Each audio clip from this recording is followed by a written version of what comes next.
இந்த நிகழ்ச்சி நகைச்சுவைக்காக மட்டுமே யார் மனதையும் புண்படுத்தும் நோக்கத்தில் பதிவு செய்யப்பட்டுள்ளது. பெரியாரை இழிவுபடுத்தும் சீமானை கண்டித்து பேராசிரியர் சுபவீர பாண்டியன் அவர்கள் நீனும் சாவலையா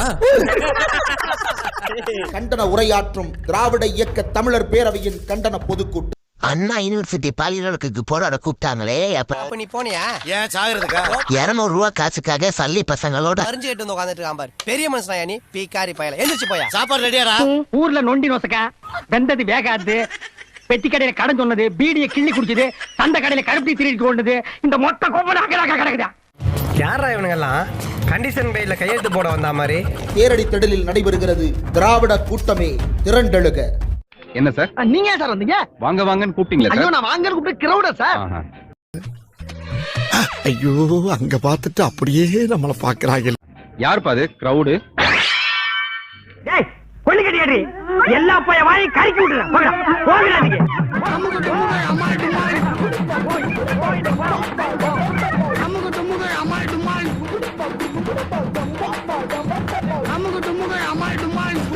நல்லது நண்பர்களே, நேரடியாக நான் செய்திக்கு வருகிறேன். இதை படித்து காட்டினார். சீமானும் இந்த உரை கேட்க வந்து கொண்டிருக்கிறார் என்று.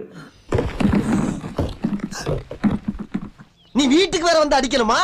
லூசா? ஆமாயா அங்கிள் சும்மா அதற்குள் ஒரு மெலிதான மிரட்டல் இருக்கிறது. அது வேடிக்கையான செய்தி அல்ல. அதற்குள் மெலிதான மிரட்டல் இருக்கிறது. ஆமா, இவர் அயல் நாட்டு லீடரே, இவரை குண்டு வச்சு கொல்றாங்க. இந்த மேடையில் நான் பதிவு செய்கிறேன், வேண்டுமென்றே பதிவு செய்கிறேன். நேற்றிலிருந்து என் மனைவியின் தொலைபேசியில் தொடர்பில்லாத தொலைபேசிகள் வந்து கொண்டிருக்கின்றன. என்னடா இது? என்னம்மா இது? என்ன குடும்பம்டா அது?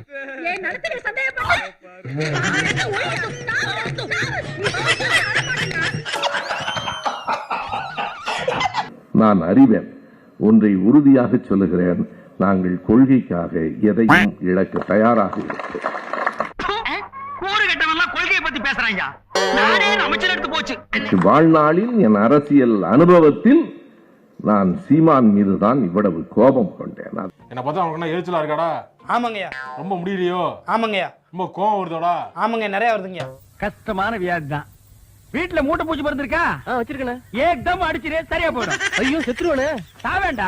நீ இருந்த பெத்தவங்களுக்கு நஷ்டம், ஊர்க்காரங்களுக்கு கஷ்டம். அதற்கு காரணம் ஓர் அழிவு சக்தியாக, விஷ செடியாக எங்கள் இளைஞர்கள், எங்கள் பிள்ளைகளின் மூளையை அரித்துக் கொண்டிருக்கிற. ஏன்னா உன் பிரச்சனை உனக்கு நல்ல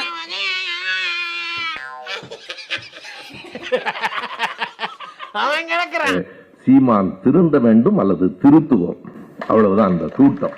உங்க வாழ்க்கைக்கு வழிகாட்ட வந்திருக்கேன். இப்ப நீ எல்லாம் வாழ்க்கைக்கு வழிகாட்ட ஆரம்பிச்சியா? உனக்கு வழிகாட்டிக்கிட்டா நீ. இங்க இருக்கிற புரூட்டஸ், இந்திரகுமார், தேரடி, கரிகாலன் எல்லாம் நான் பயந்துதான் கூப்பிடல. பசும்பொன் பாண்டியனுக்கே பயந்த நானு. மைதா மாவுல செஞ்ச மனுஷ குரங்கு, காட்டுல கருங்குரங்கு, இது என்ன ஜாதி குரங்குன்னே தெரியல. இவனெல்லாம் குரங்குன்னு சொல்லி நான் குரங்கு கேவலப்படுத்துவனா? ஆனால் எழுச்சியான உண்மையான உரை அது. அப்படி என்ன உள்ள வச்சிருப்பாங்க? மேடையில பேராசிரியர் இருக்கிறதா, நம்ம தோழியர்கள் வந்திருக்கிறது, ரெண்டு கையும் காலும் கட்டின மாதிரி இருக்கு. ஐயோ, நீங்க ரொம்ப டேஞ்சர் போல்தே. நாங்கெல்லாம் பிரபாகரன் கூட இருந்தவங்க. சும்மா போய ஆள்ல நீ என்ன வேணாலும் சொல்லுவீங்க. ஐயா இருக்கிறவங்க எல்லாம் திராவிட இயக்கத்துல தீவிரவாதம், கொள்கையில கருத்து இல்ல. அப்படியெல்லாம் ஒண்ணு இல்லையே. நான் கொஞ்சம் முரடை, கலைஞரால் உருவாக்கப்பட்ட முரடைங்க நாங்க. என்ன என்ன சிரிக்கிற? என்ன ஏன் கருப்பு பிஞ்சு பூஜ்ஜிய வச்சுக்கிட்டு அப்படிங்கிற? ஒரு கலைஞர் அவர்களுக்கு பேனா நினைவு சின்ன வைக்கும் சபை ஒரு கருத்தாய்வு கூட்டம். நான் தற்செயலா அன்னைக்கு சென்னைக்கு வந்திருக்கேன். தற்செயலாம் வந்திருக்க மாட்டேன். கோட்டலும் கோழி போய் அன்னைக்கு போயிருப்பேன். அது எப்படி நான் கரெக்டா சொல்லிட்டீங்க? எல்லாம் மூக்க வச்சுட்டான்டா. பத்திரிகை பார்த்தேன், சீமான் கலந்து கொள்கிறாரு. நாங்க போயிட்டேன் கூட்டத்துக்கு. உன்னை அங்கேயே குப்புற போட்டு செருப்ப கட்டி அடிச்சிருப்பாங்க. அதான் இல்ல, மல்லாக்கு போட்டு நெஞ்சு மேல ஏறி மிதிச்சிருப்பாங்க. நினைவு சின்ன வச்சா மண்டையை உடைப்பேன். நீ ஓ மண்டையை நான் உடைக்கிறேன்னு சொன்னேன். நேரடியா சொன்னேன். சரிங்க சரிங்கயா சரிங்கயா. தலைவர் கலைஞர் அவர்கள் 13 வயதில் புல் வில் செயல் கொடியேந்தி. அதுக்கு எதுக்கு உடுக்க அடிக்கிற தெரியல. ஓடி வந்த இந்தி பண்ணை நீ நாடி வந்த கோலை நாடு இதுவெல்லாம் போர் பண்ணி பாடிய இவங்க என்ன சொல்றாங்க எனக்கே பாஷை தெரிஞ்ச மிலிட்டரிக்கார உனக்கே தெரியலனா எனக்கு எப்படி தெரியும்? பாடிய தலைவர் கலைஞரை பேசுவதற்கு உனக்கு என்ன தகுதி இருக்கு? பேசாம ஏன் ஓர சத்தம் போடுற? காலைல மாத்திரை சாப்பிட்டியா? அமாவாசை நெருங்கினாலே உன்னை அடக்க முடியாது.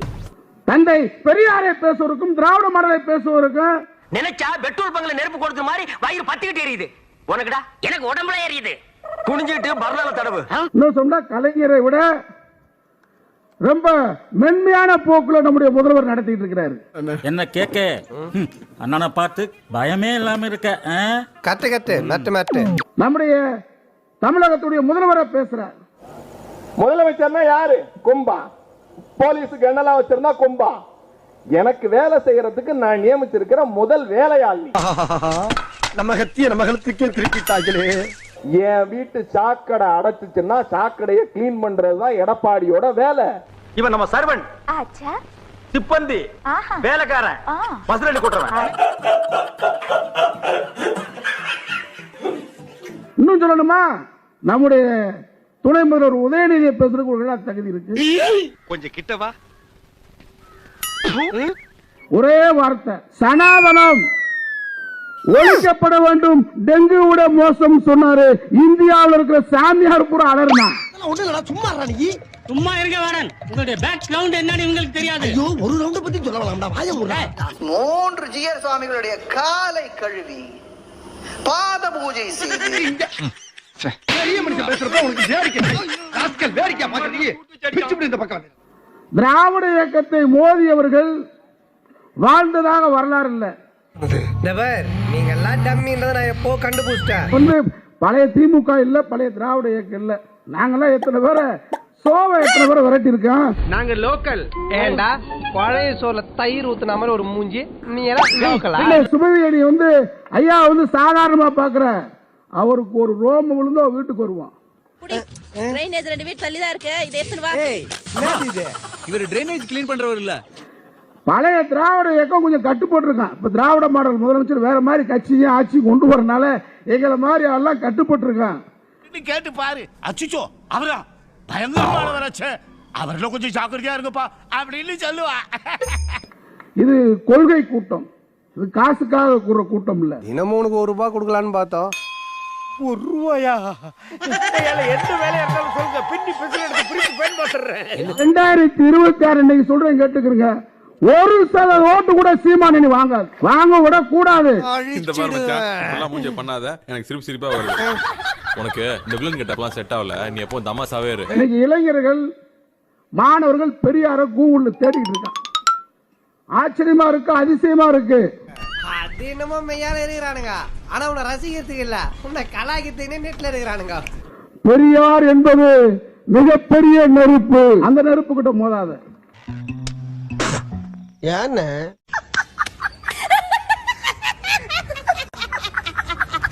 ஐயா சொல்லிருக்காரு ஏற்கனவே, பெட்ரோல் டின்ன கையில வச்சுக்க, தீக்குச்சி கையில வச்சுக்கன்னு இருக்காரு.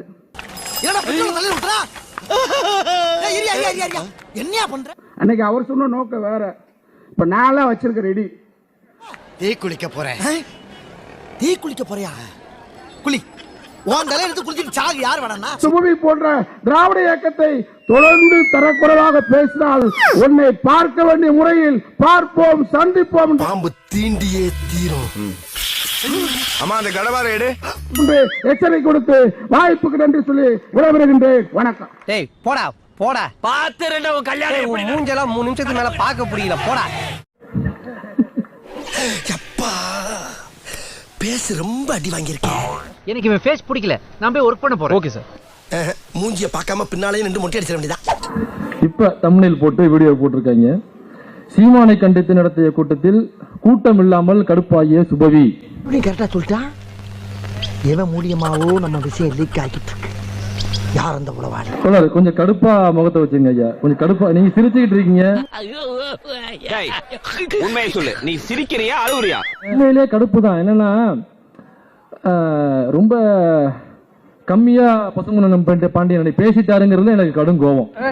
ஏன்டா அட்டபுஷ்வாயா இவர் பெரிய பிட்டாக்கா பிதர் கோபாலு அப்படியே ஆவுனன் பாத்திய வெறுப்பேத்தி கதி கலங்க வச்சிடுவாரு. டிஐஜியே வந்து after all DIG IPS officer, நீ ஆஃப்டர் ஆல் ஐபிஎஸ் ஆபீசர். இவர் ஐபிஎஸ் தான் நம்பியா ஆடியன்ஸே நம்ப மாட்டேன்னு சிரிச்சுனுக்குறாரா? சிஎம் பார்த்து சொல்ற இடத்துல நம்ம இல்ல, டெபுட்டி சிஎம் நேரா பார்த்து சொல்ற இடத்துல நம்ம இல்ல. இவன் அல்லகைப்பா, அல்லகைனா எடுப்பு சோறு மிச்சமேதி போட்டா தின்னுட்டு எதுக்கு எடுத்தாலும் ஆமா போடுறேன். ஒரு கமிஷனரா, ஜாயின்ட் கமிஷனரா அல்லது எஸ்பியா, டிஎஸ்பியா இவங்கள பார்த்து பேசுற இடத்துல நாம இல்ல. நாம ஆஃப்டர் ஆல் ஒரு யூடியூபர். இங்க என்ன பாத்துட்டு இருக்கீங்க? இது ரொம்ப பழைய பில்டிங் இல்லீங்களா? கிராக் எல்லாம் செக் பண்ணிட்டு அப்படியே முட்டு கொடுத்துட்டு செத்து போயிடுறா. நீங்க எல்லாம் எதுக்குடா வாழ? எங்களுக்கு இந்த யூடியூப்ல வீடியோ போட்டாதாங்க ஏதோ கொஞ்சம் காசு வரும், அதை வச்சுதான் நாங்க ஏதோ வண்டி ஓட்டிட்டு இருக்கோம். பிச்சை எடுக்கிறியா? இந்த 10 காசு. இந்த யூடியூப் இந்த மாச வாடகை, வீட்டு வாடகை, வந்தவங்களுக்கு சம்பளம், வேலை இதெல்லாம் கொடுக்கறதே எங்களுக்கு மாச கடைசியில அப்படி இப்படி இடிச்சு நிக்கும். பசங்களா உனக்கு ஏதாவது கொடுத்து அனுப்புங்களா? ஐயா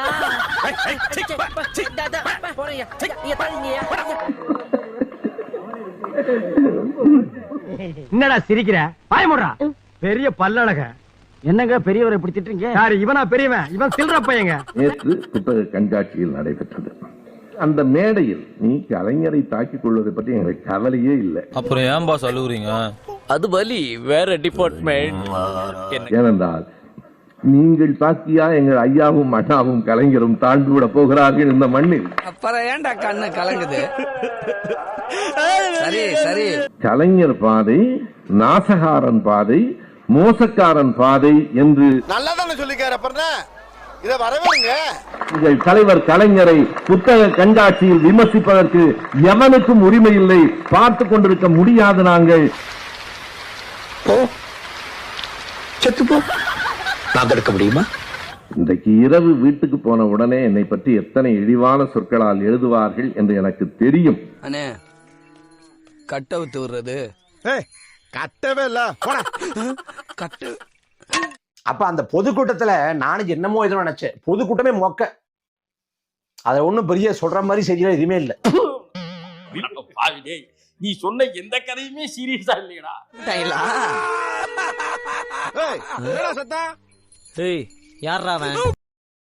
வேணாம் அப்பல ஒண்ணுமே இல்லைனாலும் பார்ட் 2 பார்ட் 3 வீடியோ போடுவானுங்க.